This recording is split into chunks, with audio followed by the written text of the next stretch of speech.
Hello students, welcome all of you on Akshay academy YouTube channel. Students, आज हम discuss करेंगे 11th class के physics का चैप्टर 4 और चैप्टर 4 जिसका नेम है हमारे पास मोशन इन ए प्लेन। और इसका जो टॉपिक है, मोस्ट अवेटेड टॉपिक है ये आपके लिए भी, प्रोडक्ट ऑफ वेक्टर्स। तो प्रोडक्ट ऑफ वेक्टर्स में हम क्या करते हैं, बेसिकली जो हमारे पास वेक्टर क्वांटिटी होती है हम उनको मल्टीप्लाई करते हैं। इनको मल्टीप्लाई करने के लिए हमारे पास यहाँ पर दो मेथड होते हैं।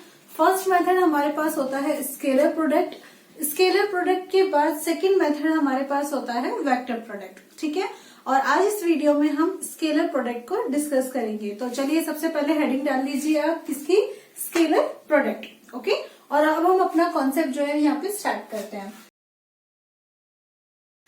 यहाँ पे हम एक काम करते हैं, सपोज कर लेते हैं कि हमारे पास एक वेक्टर है ए वेक्टर, और इसका जो मैग्नीट्यूड है हमारे पास दैट इज इक्वल टू ए। मतलब मैग्नीट्यूड है तो आप इस तरीके से लिखेंगे, और जनरली आपके पास जो मैग्नीट्यूड होता है वो विदाउट डायरेक्शन होता है, so we can write it like this. Okay, next अगर अब हमने जैसे यहाँ पर ए वेक्टर सपोज किया है, हम एक और वेक्टर सपोज कर लेते हैं वेक्टर बी, और इसका मैग्नीट्यूड हमारे पास यहाँ पर हम क्या ले लेते हैं, बी। ठीक है, एंड और यहाँ पर सपोज करते हैं कि इनके बीच में जो एंगल है between them that is equal to theta. तो ये आपके पास किस तरीके से होगा, लाइक दिस, कि ये आपके पास एक वेक्टर है ए वेक्टर, और ये हमारे पास एक यहाँ पे है वेक्टर बी, और उनके बीच में ये जो एंगल है दैट इज एंगल थीटा। तो इस सिचुएशन में इनका जो हम प्रोडक्ट करते हैं, ठीक है, प्रोडक्ट ऑफ वेक्टर्स। अगर आपसे ये कहा जाए कि इनका ये जो प्रोडक्ट है आपके पास कैसा है, स्केलर प्रोडक्ट है, आप इसे स्केलर प्रोडक्ट भी कह सकते हैं, या फिर आप इसको बोल सकते हैं डॉट प्रोडक्ट। ठीक है बच्चों, डॉट, DOT, डॉट प्रोडक्ट। तो डॉट प्रोडक्ट अगर होगा तो उसे आप किस तरीके से रिप्रेजेंट करेंगे, लाइक दिस। ओके, तो आपके पास यहाँ पे क्या है, एक वेक्टर है ए, एक वेक्टर है बी। ओके, और इनका जो मैग्नीट्यूड है हमने यहाँ पे सपोज कर लिया है ए और बी है, और थीटा इनके बीच का एंगल है। तो हम इनका जो स्केलर प्रोडक्ट है उसे रिप्रेजेंट करते हैं इससे। बट अब हमारे पास कॉन्सेप्ट आता है कि इसकी वैल्यू क्या होती है।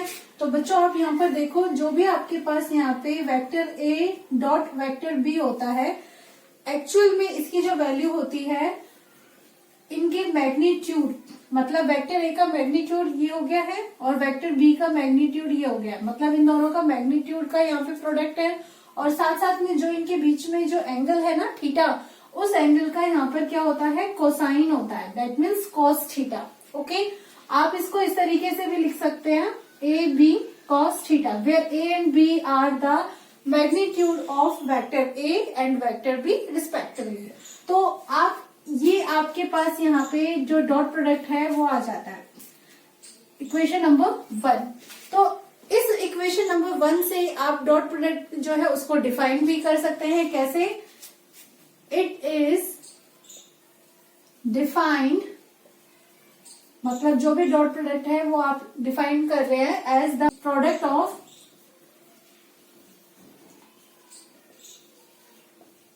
मैग्नीट्यूड्स ए और बी, मतलब दो वेक्टर है, तो आप यहाँ पे मैग्नीट्यूड भी किस किस का लेंगे, टू वेक्टर्स का, एंड और साथ में किससे मल्टीप्लाई हो रहा है, कॉस थीटा से। सो कोसाइन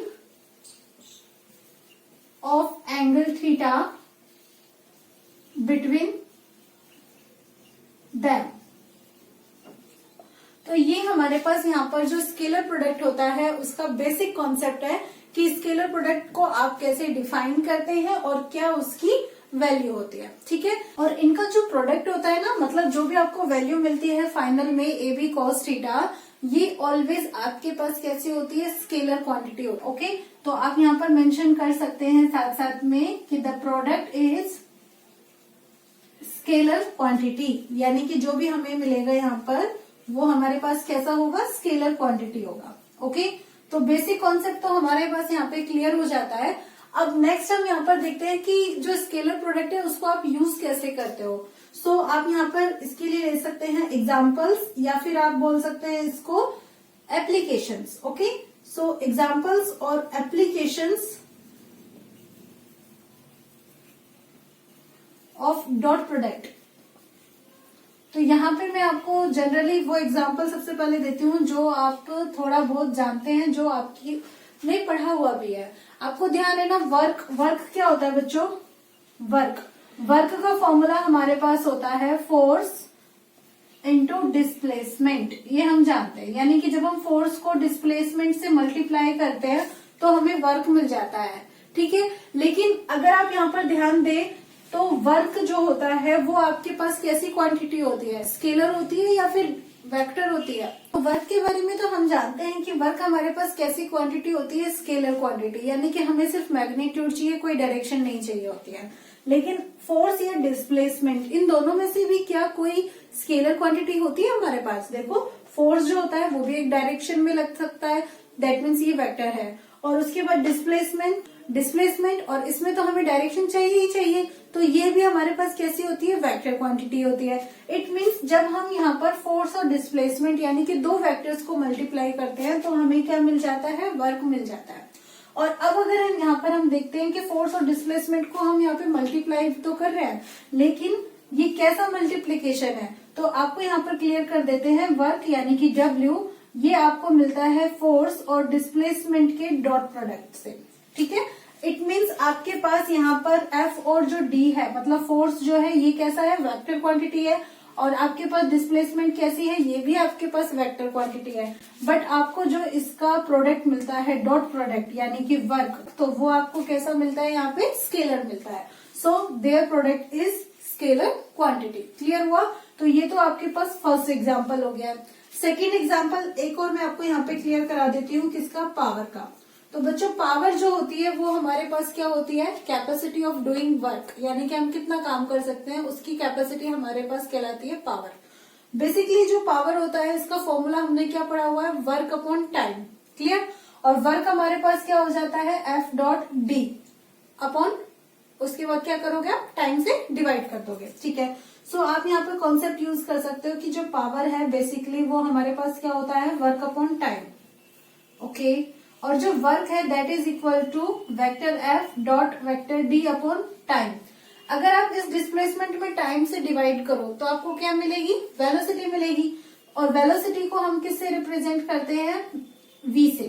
तो इट मीन्स हमारे पास जो पावर है वो खुद कैसे है? हमारे पास स्केलर क्वांटिटी है। और वो स्केलर क्वांटिटी मतलब भाई कोई भी कैपेसिटी ऑफ डूइंग वर्क, काम करोगे तो आपकी जो भी कैपेसिटी है, ऐसा थोड़ी ना है कि इस डायरेक्शन में आपकी कैपेसिटी इंक्रीज हो जाएगी और इस डायरेक्शन में डिक्रीज हो जाएगी, ऐसा तो होता नहीं है। मतलब डायरेक्शन की नीड होती नहीं है। So it is a scalar quantity. तो आपके पास पावर कैसे मिल जाता है? फोर्स और वेलोसिटी के डॉट प्रोडक्ट के बाद आपको जो मिलता है वो यहाँ पे क्या हो जाता है? स्केलर क्वांटिटी मिलती है। क्लियर हुआ? अब आप यहाँ पर एक बार इसे नोट कर लीजिए। इसके बाद हम डिस्कस करते हैं properties of scalar product. Properties of scalar product, इसमें सबसे पहले जो हमारे पास प्रॉपर्टी है, हम एक काम करते हैं यहाँ पे कम्यूटेटिव प्रॉपर्टी को चेक करते हैं, ओके। तो इसके बाद हम डिसाइड करेंगे कि जो हमारे पास स्केलर प्रोडक्ट है वो कम्यूटेटिव है या फिर नहीं है, ओके बच्चे। तो इसके लिए आप क्या करिए? सबसे पहले आप लीजिए A डॉट बी, यानी कि vector A dot vector B। आप इसको A डॉट B कहते हैं यहाँ पे, और ये आपका स्केलर प्रोडक्ट है। अगर आप इसकी वैल्यू को देखिए तो आपके पास ये किसके इक्वल होगा? इसका मैग्नीट्यूड A और B का magnitude B into cos theta, that means AB cos theta. अगर मैं यहाँ पर थोड़ा सा चेंज करूँ, लाइक मैं यहाँ पर इसको इस तरीके से लिखूं BA कॉस थीटा, तो यहाँ पे क्या इसकी वैल्यू में कोई डिफरेंस आएगा? बिल्कुल नहीं आएगा।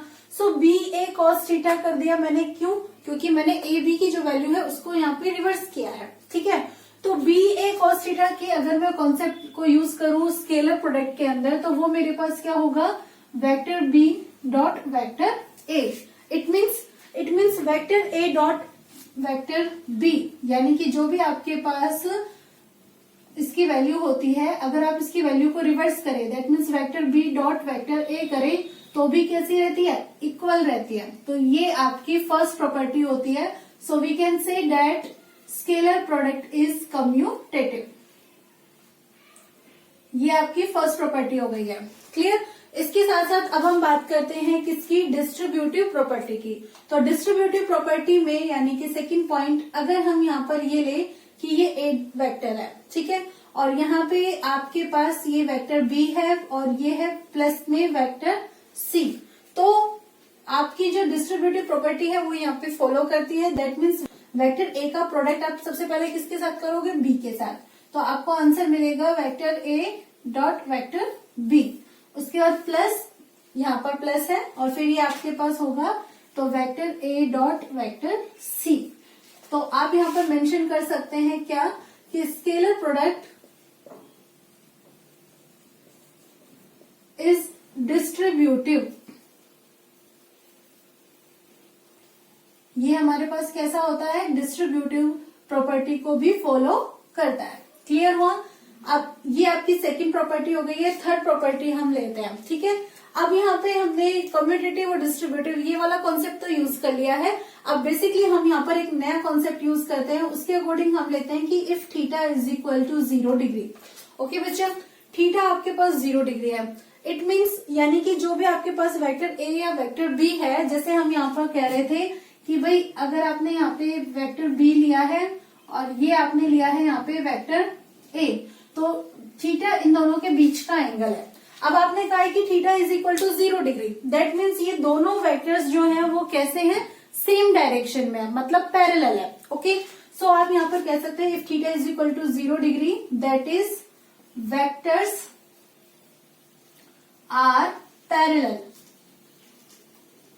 तो उस कॉन्सेप्ट में आपके पास जो स्केलर प्रोडक्ट है वो क्या होगा, देखिए आप यहाँ पर मेंशन करेंगे a dot B that is equal to A B cos theta.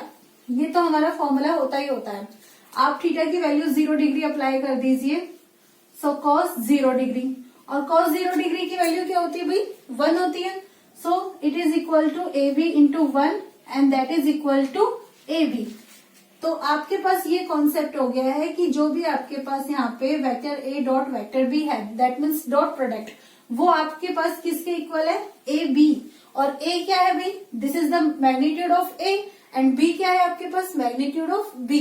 So we can say that it is equal to the product of magnitude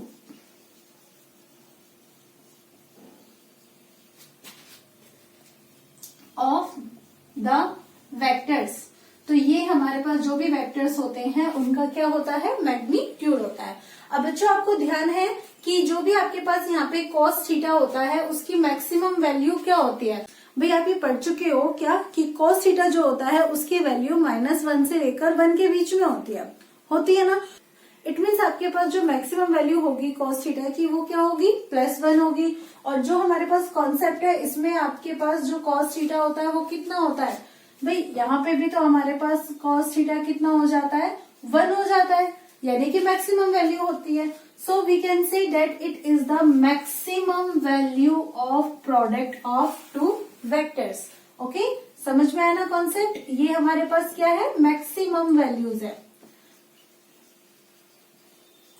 maximum value of scalar product. तो यहाँ पे आप एक कॉन्सेप्ट और use कर सकते हो क्या, कि जब भी आपके पास वेक्टर्स जो होते हैं वो पैरेलल होते हैं तो इट मीन्स उनका जो मैग्नीट्यूड होता है, उनका जो डॉट प्रोडक्ट होता है वो क्या होता है, उनके मैग्नीट्यूड के प्रोडक्ट के इक्वल होता है। और जो न्यूमेरिकल्स होते हैं उनमें आपसे रिवर्स भी पूछा जा सकता है, मतलब आपसे ये कहा जा सकता है कि if the dot product is equal to the magnitude of the two vectors then what is the angle between the vectors. कि मतलब जो भी आपके पास वेक्टर्स है उनके बीच में क्या एंगल होगा, तो आप यहाँ पे देख रहे हो that is equal to 0 degree. Concept clear हुआ? ओके, नेक्स्ट अब आप यहाँ पे लीजिए फोर्थ कॉन्सेप्ट, क्या कि if theta equals to 90 degree, it means अगर ये जो भी अभी तो आपने क्या कहा था 0 डिग्री है, 0 डिग्री का मतलब ये हुआ कि आपका वेक्टर ए भी इसी डायरेक्शन में है और आपके पास जो वेक्टर बी है वो भी इसी डायरेक्शन में है, ठीक है। But now we are saying that theta equal to 90 degree. 90 degree है, इट मीन्स आपके पास जो वेक्टर ए है वो तो आपके पास इस तरीके से है और वेक्टर बी ये आपके पास इस वेक्टर ए का क्या है, परपेंडिकुलर है, मतलब यहाँ पर इन दोनों के बीच में एंगल कितना है, 90 डिग्री है। So that is vectors are mutually perpendicular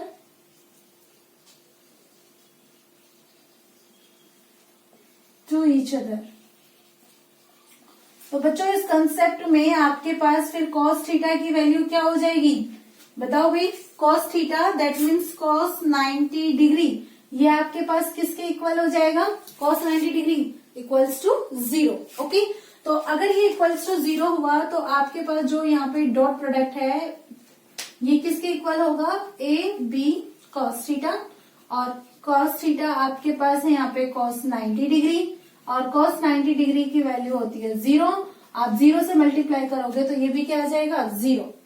तो आप यहाँ पे लिखेंगे क्या कि जो भी डॉट प्रोडक्ट है वो आपके पास किसके इक्वल है, 0 के इक्वल है। सो आप यहाँ पे मेंशन कर सकते हैं कि डॉट प्रोडक्ट इज 0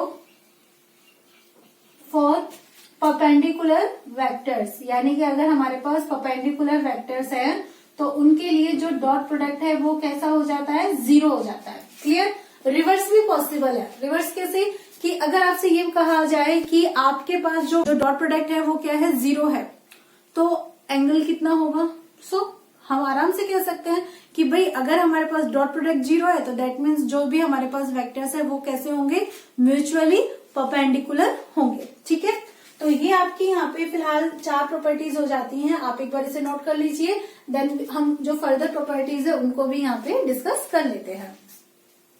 इसके बाद नेक्स्ट हम ले लेते हैं 5th प्रॉपर्टी, और 5th प्रॉपर्टी में हम क्या करते हैं, यहाँ पे जो थीटा है उसकी वैल्यू ले लेते हैं 180 डिग्री। 180 डिग्री इसका मीनिंग ये हुआ कि अगर आपके पास वेक्टर ए जो है वो इस डायरेक्शन में है तो वेक्टर बी आपके पास इस डायरेक्शन में है, मतलब दोनों की डायरेक्शन क्या है, एक दूसरे के अपोजिट है। सो आप यहाँ पे कहेंगे कि जो वेक्टर्स हैं दीज आर एंटी पैरेलल।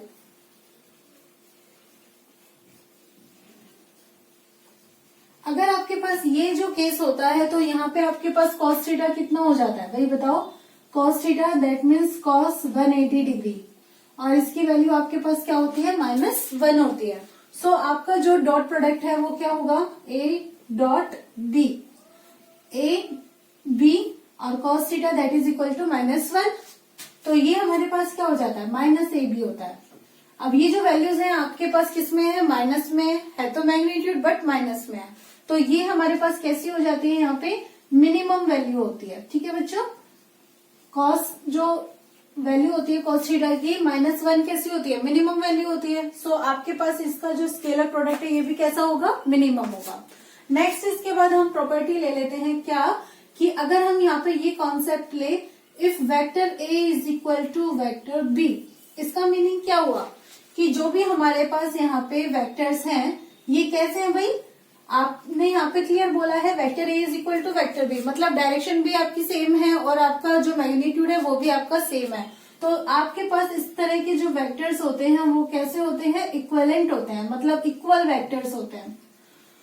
और जब आपके पास इक्वल वेक्टर होते हैं तो हमने वे भी क्या कहा कि आपके पास मैग्नीट्यूड भी कैसा है, इनका सेम है। ओके, मैग्नीट्यूड भी सेम, और आपके पास इनकी जो डायरेक्शन है वो भी कैसी है, सेम। और सेम है मतलब दोनों एक ही डायरेक्शन में है और उनका मैग्नीट्यूड भी एक ही है। सो आपके पास इस तरीके से ये होगा कि यही आपके लिए वेक्टर ए होगा और यहाँ पे आप एक एरो लगा देंगे तो यही आपके पास क्या हो जाएगा, वेक्टर बी हो जाएगा। तो इस कॉन्सेप्ट में हम यहाँ पर ये कहते हैं कि भाई मैग्नीट्यूड सेम है that means A is equal to B, और डायरेक्शन सेम है तो आपका होगी थीटा इक्वल्स टू 0 डिग्री। तो उस कॉन्सेप्ट में आपका जो डॉट प्रोडक्ट है वो क्या होगा, तो देखिए वेक्टर ए डॉट वेक्टर बी, आप इसको यहाँ पे इस तरीके से भी लिख सकते हो क्या भाई, आप वेक्टर बी की जगह ए लिख दीजिए, कोई फर्क नहीं पड़ेगा भाई, आपको गिवन है ये चीज। ओके, तो आपके लिए ये भी यही होगा। तो हम इसको सॉल्व करते हैं, इसको सॉल्व करते हैं तो इसका magnitude that means A, next इसका मैग्नीट्यूड ए और cos थीटा, थीटा यानी कि 0 डिग्री, तो a इंटू ए तो हो गया a square cos 0 degree. cos 0 degree की वैल्यू क्या होती है, 1 होती है, a स्क्वायर। आपका कॉन्सेप्ट क्या हुआ, इसका मीनिंग ये हुआ कि आपका जो यहाँ पे वेक्टर है, वेक्टर ए डॉट वेक्टर बी, इसकी वैल्यू आपके पास vector A dot vector a के इक्वल आती है ना, और इसकी वैल्यू हमारे पास क्या होती है, ए स्क्वायर होती है। सिमिलरली हमने जैसे यहाँ पर बी की जगह ए को रिप्लेस किया, तो हमने जो ए डॉट बी है उसकी वैल्यू किसके इक्वल की, ए डॉट ए के। अगर हम यहाँ पर इसमें ए की जगह बी को रिप्लेस करें तो हम कर सकते हैं, तो आपके पास ये वैल्यू किसके इक्वल आ जाएगी, बी स्क्वायर के आ जाएगी। तो इस कॉन्सेप्ट में आप यहाँ पर कह सकते हैं क्या, कि जो भी आपके पास डॉट प्रोडक्ट होता है वेक्टर ए डॉट वेक्टर बी, इसकी वैल्यू आपके पास यहाँ पे vector A dot vector a के इक्वल भी होगी, और इसके साथ साथ ही vector b dot vector b के इक्वल भी होगी। That means it will be equal to a square और it will be equal to b square. तो ये हमारे पास यहाँ पे कॉन्सेप्ट मिल जाता है जब हमारे पास दोनों वेक्टर्स कैसे होते हैं, इक्वल वेक्टर्स होते हैं। ठीक है, अब इसके कॉन्सेप्ट के बाद नेक्स्ट हमारे पास जो प्रॉपर्टी है, इसमें हम बात करते हैं dot product of unit vectors. तो ये जो आपके पास यहाँ पे प्रॉपर्टीज हैं, जितनी भी हैं सारी ही बहुत इंपॉर्टेंट है और न्यूमेरिकल्स में आपको बहुत हेल्प करने वाली है, और उसके साथ साथ ये वाली जो प्रॉपर्टी है ये भी आपके लिए काफी इंपॉर्टेंट है। ठीक है, अब आपको यहाँ पे कॉन्सेप्ट आपके पास ध्यान होना चाहिए क्या, कि यूनिट वेक्टर्स क्या होते हैं। तो यूनिट वेक्टर्स हमने डिस्कस किए थे प्रीवियस वीडियोस में कि ये हमारे पास क्या होते हैं, ये हमारी डायरेक्शन को रिप्रेजेंट करते हैं, है ना। तो आपके पास ये अगर यहाँ पर 3D कोऑर्डिनेट सिस्टम है, तो एक्स एक्सिस ये है, ये वाई एक्सिस है, और ये आपके पास जेड एक्सिस है। तो जो एक्स एक्सिस के अलोंग आपके पास यूनिट वेक्टर होता है वो हमारे पास कौन सा होता है, आई कैप। जो वाई एक्सिस के अलोंग होगा that is equal to J cap, और जो जेड एक्सिस के अलोंग होता है वो हमारे पास क्या होता है, के कैप होता है। और ये जितने भी आपके पास यूनिट वेक्टर्स होते हैं ये 3 डिफरेंट डायरेक्शंस में, और उसके साथ साथ इनके बीच का जो एंगल है वो आपके पास क्या है, आप देखो आई कैप और जे कैप, इन दोनों के बीच का एंगल आपके पास कितना है, 90 डिग्री। ओके, सिमिलरली अगर हम यहाँ पे जे कैप और के कैप के बीच का एंगल देखें, यानी कि वाई एक्सिस और जेड एक्सिस के बीच का, तो ये भी हमारे पास कितना है, 90 डिग्री है। और ऐसे ही अगर आप आई कैप और के कैप के बीच का एंगल देखोगे तो वो भी आपके पास कितना है, 90 degree. That means these all unit vectors are mutually perpendicular to each other. और जितने भी हमारे पास परपेंडिकुलर वेक्टर्स होते हैं इनका डॉट प्रोडक्ट तो हम डिस्कस कर चुके हैं, क्या होती है इनकी वैल्यू, 0 होती है, याद है ना आपको। तो अब चलो यहाँ पर देखते हैं। ठीक है, अगर आप यहाँ पे i cap dot J cap की बात कर रहे हो, और यहाँ पे आई कैप और जे कैप कैसे म्यूचुअली परपेंडिकुलर है, तो इनका डॉट प्रोडक्ट क्या होगा आपके पास, it will be equal to the magnitude of I cap magnitude of j cap into cos theta, यही होगा ना हमारे पास। ठीक है, आपके पास बच्चों यहाँ पे थीटा कितना है, आई कैप और जे कैप के बीच में आप देख रहे हो 90 डिग्री है। सो आप यहाँ पे अप्लाई कीजिए आई कैप का जो मैग्नीट्यूड है, आई कैप क्या है, यूनिट वेक्टर, और यूनिट वेक्टर क्या होता है, मैग्नीट्यूड क्या होता है उसका, 1 होता है। सो इसका मैग्नीट्यूड हुआ 1। Next J cap, it is also a unit vector, so it has the magnitude 1, और cos theta that is equal to 90 degree. Okay बच्चों, तो आपके पास I cap dot J cap की वैल्यू क्या हो जाएगी, 1 into 1 that means 1 into cos 90 that means 0, तो ये आपके पास 0 हो जाएगी। क्लियर। अब जैसे आपके पास यहाँ पे i cap dot J cap की वैल्यू 0 है, ऐसे ही जे कैप और के कैप अगर आप इन दोनों का डॉट प्रोडक्ट करेंगे तो वो भी आपके पास क्या होगा, 0 ही होगा। और सिमिलरली अगर आप के कैप और आई कैप को लोगे तो ये भी आपके पास क्या होगा, यहाँ पे 0 होगा। ठीक है, तो ये आपके पास कॉन्सेप्ट आ गया। और वैसे भी हम जानते हैं कि जो भी हमारे पास परपेंडिकुलर वेक्टर्स होते हैं उनका डॉट प्रोडक्ट 0 होता है, तो इन सब का जो डॉट प्रोडक्ट है ये भी आपके पास क्या होगा, 0 होगा। बट अगर अब हम यहाँ पे परपेंडिकुलर का कॉन्सेप्ट ना ले और इसके अलावा हम यहाँ पे बात करें जैसे आई कैप है और आप यहाँ पे जो डॉट प्रोडक्ट ले रहे हैं वो आई कैप का आई कैप के साथ ही ले रहे हैं। ठीक है, आई कैप और इसी डायरेक्शन में ही आप आई कैप मतलब 2 अदर वेक्टर्स हैं और उनका पास जो दोनों ही क्या है, एक्स एक्सिस के अलोंग है। तो ये किसके इक्वल होगा, आप यहाँ लेंगे magnitude of I cap, next magnitude of I cap into cos theta. Cos theta कितना हो जाएगा भाई, that will be equal to 0 degree. I cap का मैग्नीट्यूड हुआ 1, इस आई कैप का भी मैग्नीट्यूड हुआ 1 और कॉस थीटा यानी कि कॉस 0 डिग्री, तो 1 इंटू कॉस 0 डिग्री भी आपके पास 1 ही होता है, तो इन सब का मल्टीप्लीकेशन कितना आ जाएगा, 1 आ जाएगा। इट मीन्स आप ये देख रहे हो क्या कि i cap dot I cap this is equal to 1। अब बच्चों एक बात देखो, क्या एक कॉन्सेप्ट देखो आप, आई कैप डॉट आई कैप दोनों कैसे होते हैं, यूनिट वेक्टर है। ओके, यूनिट वेक्टर है तो मतलब मैग्नीट्यूड इनका क्या हुआ, 1 हुआ। ओके, ध्यान से समझना जो मैं समझा रही हूँ। आई कैप डॉट आई कैप है, दोनों यूनिट वेक्टर्स हैं, तो इनका मैग्नीट्यूड क्या हुआ, 1 हुआ। और दोनों ही कैसे हैं इस समय, सेम है, सेम है, that means these are equal.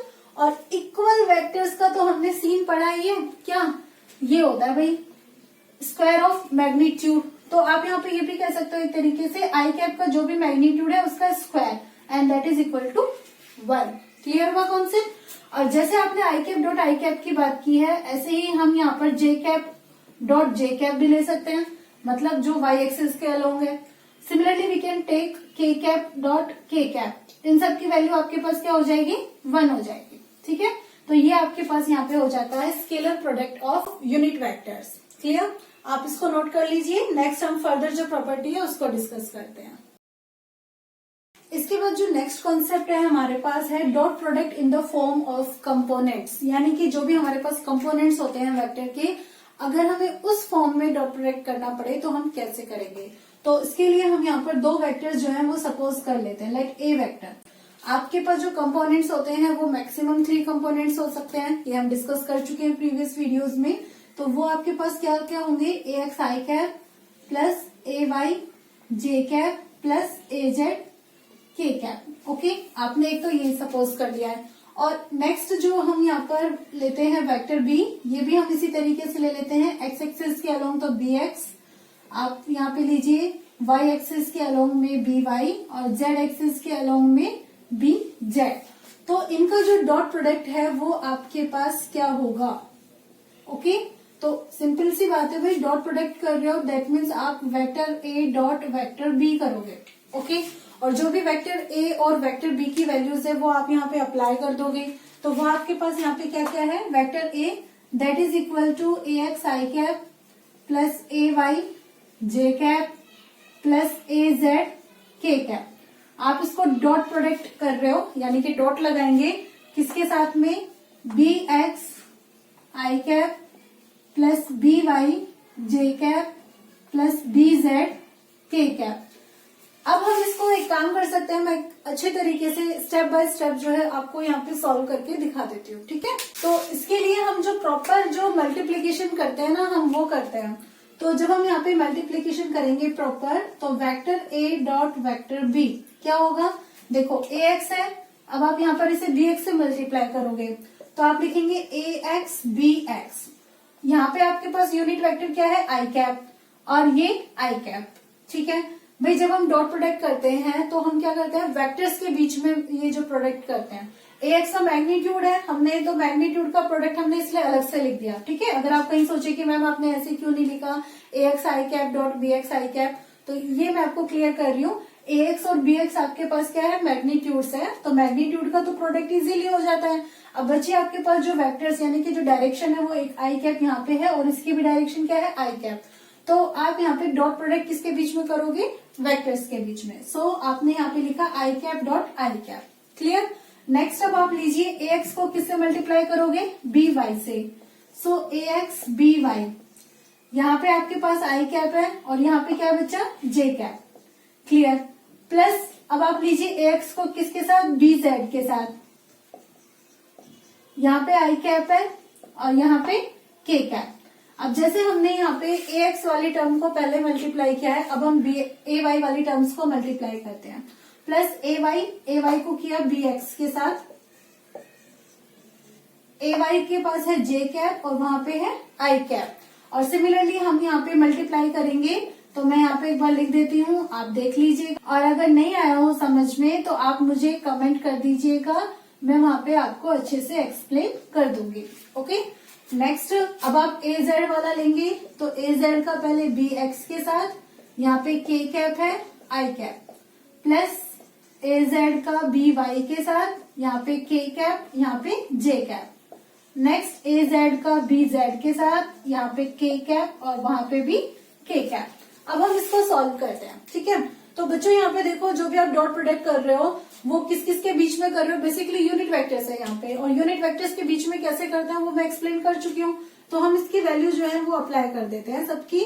तो आपके पास मिलेगा क्या, ए एक्स बी एक्स। अब देखो i cap dot I cap, i cap dot I cap की वैल्यू क्या होती है, 1 होती है भाई, दोनों सेम डायरेक्शन में है, ओके। प्लस फिर ए एक्स बी वाई, यहाँ पे I dot J mutually perpendicular, इसकी वैल्यू 0 डिग्री।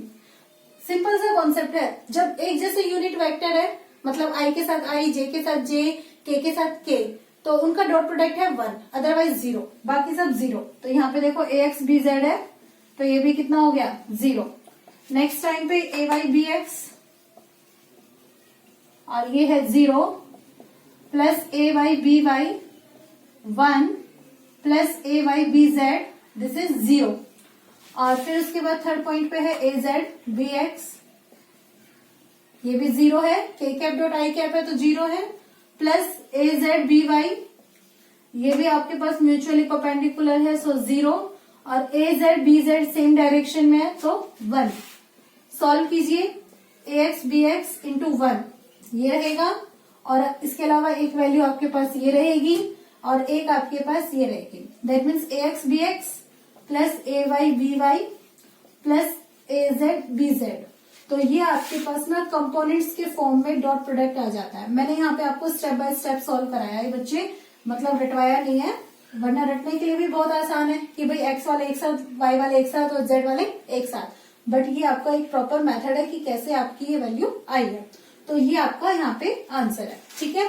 अब इसी प्रॉपर्टी में हम एक पॉइंट और डिस्कस कर लेते हैं, क्या कि सपोज कीजिए आपके पास जो वेक्टर ए है वो यहाँ पे किसके इक्वल है, वेक्टर बी के। तो इट मीन्स इनके जो कंपोनेंट्स है वो भी कैसे हो जाएंगे, इक्वल हो जाएंगे। तो यहाँ पर आप जैसे मान लीजिए हम बी की जगह ए को अगर रिप्लेस करें तो कैसे लिखेंगे, ए एक्स बी एक्स है तो a x into a x, ठीक है।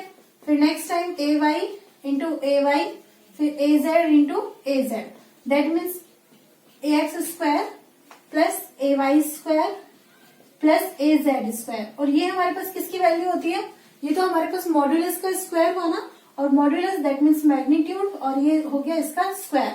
तो इसकी वैल्यू आपके पास किसके इक्वल आ जाती है, ए स्क्वायर के।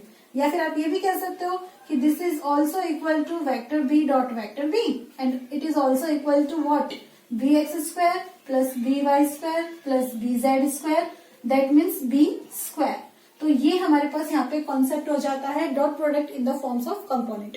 अब इसके बाद हम नेक्स्ट जो कॉन्सेप्ट डिस्कस करते हैं, क्या कि सपोज कीजिए हमारे पास जो वेक्टर्स हैं वो गिवन है और उनका जो डॉट प्रोडक्ट है वो भी गिवन है। तो नेक्स्ट क्या बचा, एंगल थीटा, हम उसको कैसे कैलकुलेट करेंगे। तो चलिए अब हम स्टार्ट करते हैं नेक्स्ट कॉन्सेप्ट। इसके लिए आप इसे नोट कर लीजिए। So next concept is angle between the vectors.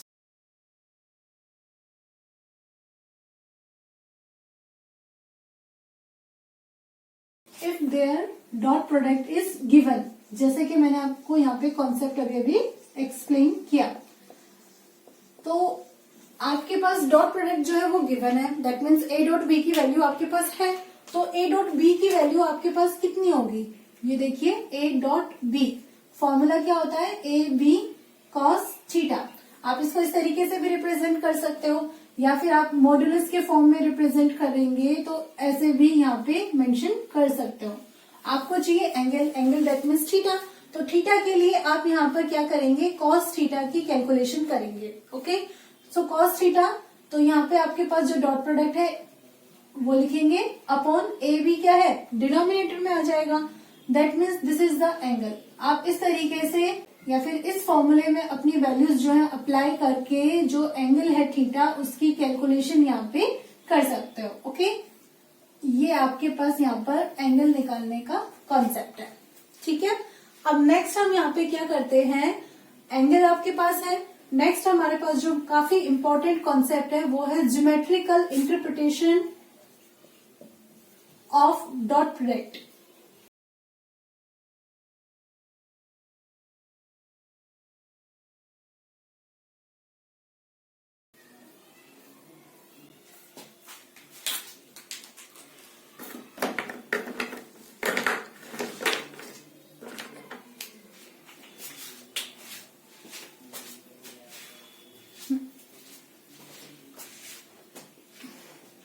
तो ज्योमेट्रिकल इंटरप्रिटेशन में क्या होता है, देखिए हम क्या कहते हैं बेसिकली कि ये हमारे पास क्या है, एक वेक्टर है ए, ओके, और ये हम यहाँ पर ले लेते हैं कि ये हमारे पास जो है दैट इज वेक्टर बी, और ये हमारे पास क्या है, इनके बीच में एक एंगल है theta.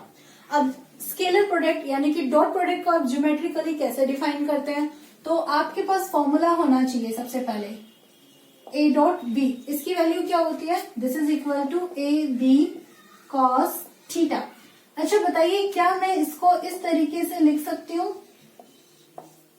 A multiply by b cos theta, कोई वैल्यू में कोई डिफरेंस आएगा, नहीं आया ना। इट मीन्स आपने लिखा ए इंटू बी कॉस थीटा, और बी कॉस थीटा ये आपके पास क्या हुआ भाई, बी कॉस थीटा हम पढ़ चुके हैं ना, क्या कि जब हमारे पास कॉस थीटा आता है दैट मीन्स हमारे पास कौन सा कंपोनेंट आता है, ये हॉरिजॉन्टल कंपोनेंट आता है, okay. So we can say that this is the component of vector B.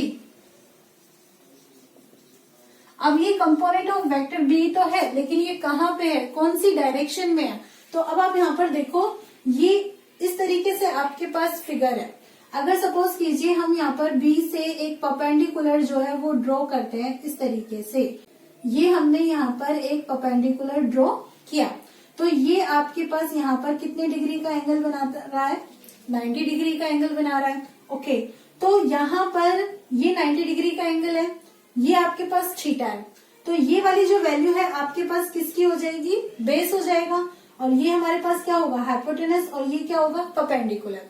तो यहाँ पर अगर आप बेस की वैल्यू कैलकुलेट करना चाहते हो तो आप क्या करोगे, आप फॉर्मूला अप्लाई करोगे कॉस थीटा का, cos theta that is equal to base upon hypotenuse, यही होता है ना फॉर्मूला बेस। तो बेस देखो आपके पास ये वाली वैल्यू है, अगर मैं यहाँ पे नेम दू इसको ओ, इसको मैं यहाँ पे दू टी, और इसको नेम दू एन, तो आपके पास बेस कितना है, ओ एन है, और आपके पास हाइपोटेनस कितना है, ओ टी है, ठीक है। ओ एन की वैल्यू आपको नहीं पता है फिलहाल, but we know O T, O T कितना है हमारे पास, बी, यानी कि ये वाला जो आपके पास यहाँ पे वेक्टर बी है ना, इसका मैग्नीट्यूड यही तो है ओ टी। तो आप यहाँ से ओ एन की वैल्यू इजीली कैलकुलेट कर सकते हो, कैसे, बी को कॉस थीटा से मल्टीप्लाई करके। तो इट मीन्स ये आपके पास यहाँ पे क्या आ जाता है, हॉरिजॉन्टल कंपोनेंट आ जाता है, और वो भी कहाँ, ए की डायरेक्शन में। इट मीन्स यहाँ से यहाँ तक की ये वाली जो आपके पास यहाँ पे वैल्यू है ये किसकी होगी, यहाँ से यहाँ तक बी कॉस थीटा के, तो बी कॉस थीटा इसी डायरेक्शन में, और ए भी आपका यहाँ पे अब इस समय इसी डायरेक्शन में है। सो आप यहाँ पर मेंशन करेंगे कंपोनेंट ऑफ वेक्टर बी, मतलब वेक्टर बी का आप कंपोनेंट तो ले रहे हो, लेकिन कहाँ, अलोंग ए वेक्टर की डायरेक्शन में, ठीक है।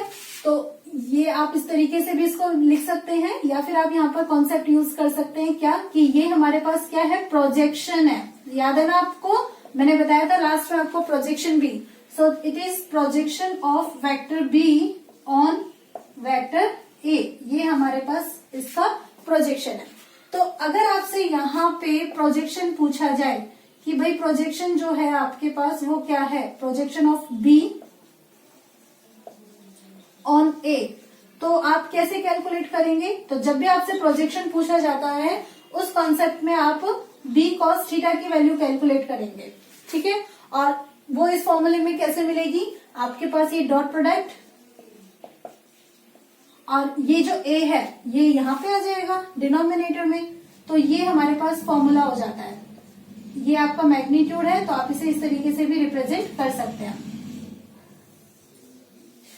ठीक है। तो ये आपके पास यहाँ पे मैंने प्रोजेक्शन का जो टॉपिक है वो भी आपको साथ के साथ क्लियर कर दिया है। तो बेसिकली अगर हम यहाँ पर देखें तो जो हमारे पास डॉट प्रोडक्ट है वो क्या हो जाता है, मतलब हमारे पास ए का मैग्नीट्यूड और साथ साथ में प्रोजेक्शन ऑफ बी ऑन ए, ठीक है।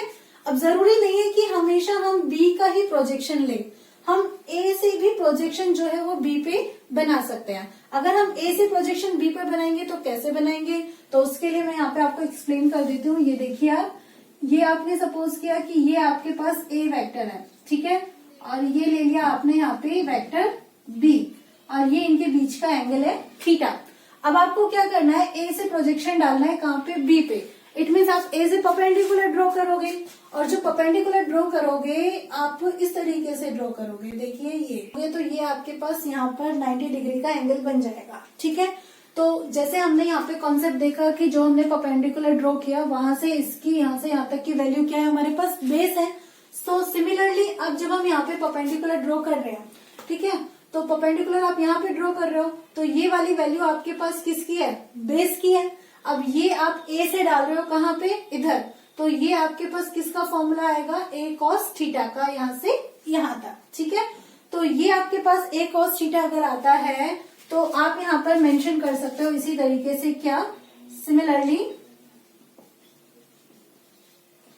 Vector A dot vector b, this is equal to a into b cos theta था, यहाँ पे आप लिखेंगे b into a cos theta.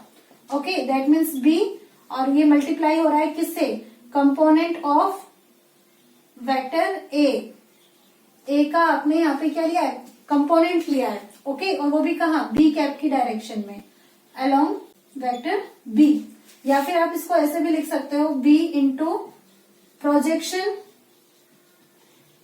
Of a on b. अब आप ए का प्रोजेक्शन डाल रहे हो, ए से परपेंडिकुलर डाल रहे हो कहाँ पे, बी पे। तो बच्चों आपसे अगर यहाँ पे प्रोजेक्शन पूछा जाता है, projection of b, projection of a on b, तो उसकी वैल्यू क्या होगी, फिर आप लेंगे ए डॉट बी, और अब आप इसको डिवाइड किससे कर दोगे, बी से। ठीक है, तो जब हम बी का प्रोजेक्शन कैलकुलेट करते हैं तो हम ए से डिवाइड करते हैं, ए के मैग्नीट्यूड से, और जब हम ए का प्रोजेक्शन कैलकुलेट करते हैं तो हम बी के मैग्नीट्यूड से डिवाइड कर देते हैं। तो यहाँ पे आके हमारी जो डॉट प्रोडक्ट है उसकी सारी जो प्रॉपर्टीज है वो कंप्लीट होती है। इन प्रॉपर्टीज पर बेस्ड मैं यहाँ पे आपको फिलहाल एक न्यूमेरिकल करा देती हूँ, जिसमें आपके जो 2-3 कॉन्सेप्ट है वो और भी अच्छे से क्लियर हो जाएंगे। तो इसके लिए आप इसको एक बार नोट कर लीजिए। तो अब हमारे पास यहाँ पे क्वेश्चन है, find the angle between vector f equals to 3i cap plus 4j cap minus 5k cap unit and the displacement d vector equals to 5i cap plus 4j cap plus 3k cap unit. Also find the projection of vector f on vector d. तो इसके लिए हम इसको start जब करते हैं इसको solve करना, तो सबसे पहले हम कंटेंट देख लेते हैं कि हमारे पास क्या क्या गिवन है। जब भी न्यूमेरिकल सॉल्व करेंगे तो हम कंटेंट को सबसे पहले लिखेंगे। ओके, तो यहाँ पे आपके पास जो वेक्टर एफ है that is equal to 3i cap plus 4j cap minus 5k cap, और जो आपके पास डिस्प्लेसमेंट है ये आपके पास क्या है, 5i cap plus 4j cap plus 3 cap. तो ये तो आपके पास वैल्यूज जो है वो गिवन है। ठीक है, नेक्स्ट आपको यहाँ पे क्या करना है, एंगल जो है वो फाइंड आउट करना है। ठीक है, सो एंगल बिटवीन वेक्टर्स, हम यहाँ पे इसको कैलकुलेट करते हैं। पहले एंगल बिटवीन वेक्टर्स, इसका हमारे पास फॉर्मूला है कि इसके लिए हम कॉस थीटा जो है उसको कैलकुलेट करते हैं, और कॉस थीटा इसकी वैल्यू क्या होती है, आप क्या देखते हो फॉर्मूले में, vector A dot vector b upon product of magnitude. तो इट मीन्स यहाँ पर वेक्टर ए की जगह हमारे पास क्या है, वेक्टर एफ, और सेकंड वेक्टर हमारे पास क्या है, वेक्टर डी। और अब आप यहाँ पे इनका क्या लोगे, मैग्नीट्यूड लोगे। अब बच्चों ये आपके पास जो है कंपोनेंट्स में है। ठीक है, तो जब आप इनको यहाँ पे क्या करोगे, डॉट प्रोडक्ट करोगे, तो आपको ध्यान होगा ये वाला कॉन्सेप्ट जो अभी एक्सप्लेन किया था मैंने, कि जब हम वेक्टर ए डॉट वेक्टर बी करते हैं, कंपोनेंट्स में वो होते हैं, तो उनकी वैल्यू ये होती है ax bx plus ay by plus az bz। तो ऐसे ही हमारे पास इनकी वैल्यू क्या होगी, fx dx plus fy dy plus fz dz। और अब आपको क्या चाहिए, इनका मैग्नीट्यूड चाहिए। मैग्नीट्यूड दैट मीन्स मॉड्यूलस, और मॉड्यूलस का आपके पास फॉर्मूला होता ही है, आप जानते ही हैं। उसमें आप क्या करते हैं, जैसे यहाँ पे अगर आप मॉड्यूलस ऑफ ए लेंगे तो वो आपके पास क्या होगा, रूट ए स्क्वायर ए एक्स स्क्वायर प्लस ए वाई स्क्वायर प्लस ए जेड स्क्वायर। तो ये जो फॉर्मूलाज है इनकी हेल्प से हम यहाँ पर लिख देते हैं। ये तो हो गया आपके पास एफ यानी कि फोर्स का मैग्नीट्यूड। नेक्स्ट अब आप लीजिए डिस्प्लेसमेंट के लिए, तो d x square plus d y square plus d z square, और ये हमने ले लिया इसका स्क्वायर रूट। तो इट मीन्स हमें इसकी वैल्यू कैलकुलेट करनी है। ये हमारे पास जो एक फॉर्मूला है और हमें इसकी वैल्यू यहाँ पे कैलकुलेट करनी है। तो यहाँ पे इसको सॉल्व करने के लिए हम क्या करते हैं, सबकी वैल्यूज देख लेते हैं क्या क्या है। ठीक है, आई कैप के जो साथ होगा वो एक्स वाला कंपोनेंट होगा। सो आप यहाँ पे देखिए आपके पास है f x, this is equal to 3, f y ये कितना है हमारे पास 4, और फिर एफ जेड ये हमारे पास क्या है -5। सिमिलरली हम यहाँ पर जो डिस्प्लेसमेंट है उसके कंपोनेंट देख लेते हैं। तो dx है 5, dy आपके पास कितना है 4, और dz हमारे पास है यहाँ पे 3। हम फॉर्मूले में जो वैल्यूज हैं वो अप्लाई कर देते हैं। cos theta f x this is equal to 3 into dx 5 plus f y है 4, dy this is 4 plus f z -5 और वहां पे 3। अब आप लीजिए इनका मैग्नीट्यूड। तो मैग्नीट्यूड में f x square plus f y square plus f z square. तो एफ एक्स है आपके पास 3, इसका स्क्वायर, फिर 4 का स्क्वायर और फिर 5 का स्क्वायर। ओके, नेक्स्ट टाइम में यहाँ पे 5 का स्क्वायर प्लस 4 का स्क्वायर प्लस 3 का स्क्वायर। ठीक है, और ये वाली वैल्यू आपके पास एफ जेड की किसमें है माइनस में है।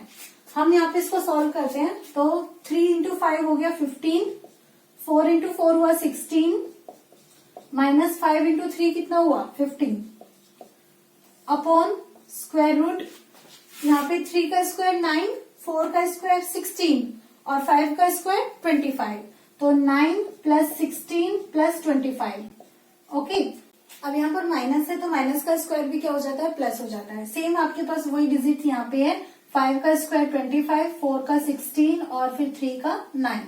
आप इसे सॉल्व करेंगे 15 से 15 कैंसिल, आपके पास आता है यहाँ पे 16 अपॉन ये आपके पास क्या हो जाएगा 9 प्लस 16 25 प्लस 25 यानी कि √50, और ये भी आपके पास कितना है √50। ओके, तो नेक्स्ट टाइम आप यहाँ पे सॉल्व करेंगे तो cos theta is equal to 16 upon √50, 2 times है तो आप उसका मल्टीप्लाई करेंगे तो स्क्वायर रूट का साइन हट जाएगा। ठीक है, अब ये जो वैल्यूज है 2 से कैंसिल हो जाती है, तो 2 8 जा 16 और ये आपके पास 25। तो आपके पास थीटा कितना आ जाएगा भाई cos इनवर्स 8 अपॉन 25। ये आपके पास यहाँ पर एंगल आ जाता है इन दोनों के बीच में। ठीक है, नेक्स्ट टाइम अब हमें यहाँ पर projection of F on D ये भी फाइंड आउट करना है। तो नेक्स्ट अब हम यहाँ पर लेते हैं projection of F on D. It means हमें एफ कॉस थीटा की वैल्यू फाइंड आउट करनी है। ठीक है बच्चों, ये जो न्यूमेरिकल है ना इसमें आपके सारे कॉन्सेप्ट क्लियर हो रहे हैं। देखो आपको ना यहाँ पे एक तरीके से मैंने यहाँ पे डॉट प्रोडक्ट भी करना बता दिया है। देखो f x d x, f y d y, f z d z. ठीक है, इसके साथ साथ मैंने आपको यहाँ पर मैग्नीट्यूड की कैलकुलेशन भी बता दी है। फिर उसके बाद हमने क्या किया है यहाँ पे cos थीटा भी कैलकुलेट कर लिया, और cos थीटा के साथ साथ हमने क्या किया है यहाँ पर प्रोजेक्शन भी कैलकुलेट कर लिया है। मतलब एक ही न्यूमेरिकल में हमने काफी कुछ यहाँ पे कैलकुलेट कर लिया है, और ये आपका एनसीईआरटी का एग्जाम्पल है। ठीक है, projection of F on D यानी कि एफ cos थीटा। तो एफ cos थीटा आपको कैसे मिलेगा, फॉर्मूला हमने देखा था, डॉट प्रोडक्ट लेंगे और फिर उसके बाद डी का हम यहाँ पे क्या ले लेंगे मैग्नीट्यूड। ठीक है, तो अब आप इसकी वैल्यूज जो अप्लाई कीजिए एफ डॉट डी। आपने एफ डॉट डी यानी कि जो डॉट प्रोडक्ट है वो यहाँ पे सॉल्व किया और इसकी वैल्यू आपके पास कितनी आई थी 16। तो नेक्स्ट टाइम आपने यहाँ पे लिखा 16 upon magnitude of D. Magnitude of D ये है और इसकी वैल्यू ये यानी कि √50। तो ये आपके पास आया यहाँ पे √50 एफ cos थीटा। तो ये आपका यहाँ पे इसको आप ये यहाँ पे आपका आंसर हो जाता है। ठीक है, तो आज हमने इस वीडियो में डॉट प्रोडक्ट जो है उसके बेसिक कॉन्सेप्ट और उसकी प्रॉपर्टीज और उसके हर तरीके से सारे एस्पेक्ट्स जो है हमने अच्छे से डिस्कस कर लिए हैं। नेक्स्ट वीडियो में हम बात करेंगे वेक्टर प्रोडक्ट की यानी कि क्रॉस प्रोडक्ट। तब तक के लिए बाय बाय टाटा। Thank you for watching my channel.